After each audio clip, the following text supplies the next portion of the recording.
আজি আমি আলোচনা কৰিবলৈ লৈছো মহাভাৰত, ৰামায়ণ, পুৰাণ তথা সংস্কৃত সাহিত্যাশ্ৰয়ী আখ্যান। মানে যিবোৰ গ্ৰন্থ মহাভাৰত, ৰামায়ণ আৰু পুৰাণ বা সংস্কৃতৰ যি পুৰণি গ্ৰন্থসমূহ আছে সেই গ্ৰন্থৰ আধাৰত ৰচিত গ্ৰন্থ।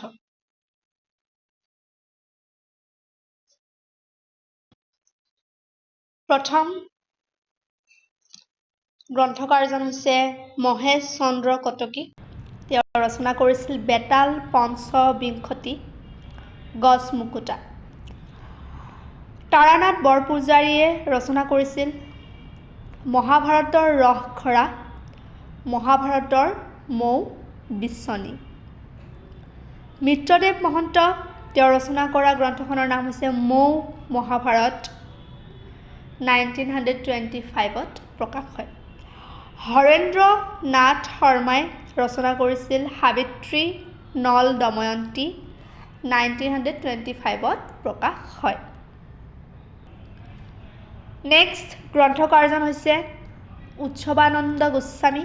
তেওঁ ৰচনা কৰে ৩২ সিংহাসন। ৰোষেশ্বৰ শৰ্মা তেওঁ ৰচনা কৰা গ্ৰন্থখনৰ নাম হৈছে কথা মহাভাৰত। ইন্দ্ৰধৰ ৰাজখোৱাই ৰচনা কৰা গ্ৰন্থখনৰ নাম হৈছে হিতোপদেশ।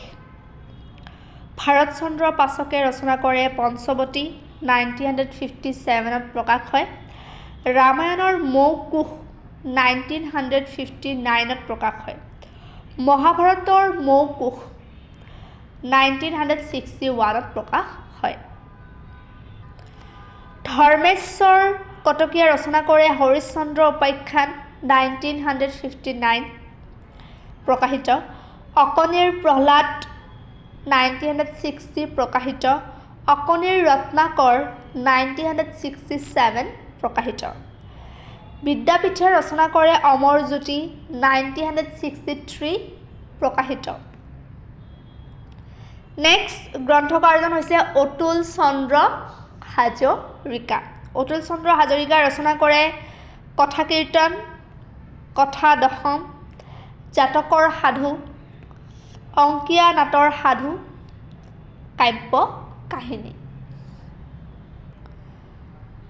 নেক্সট গ্ৰন্থকাৰজন হৈছে প্ৰফুল্ল চন্দ্ৰ বৰুৱা।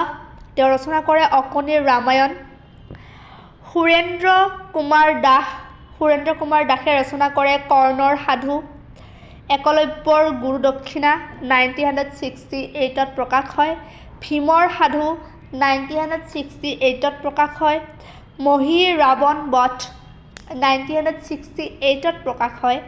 দক্ষ যজ্ঞৰ কাহিনী, 1969ত প্ৰকাশ হয়।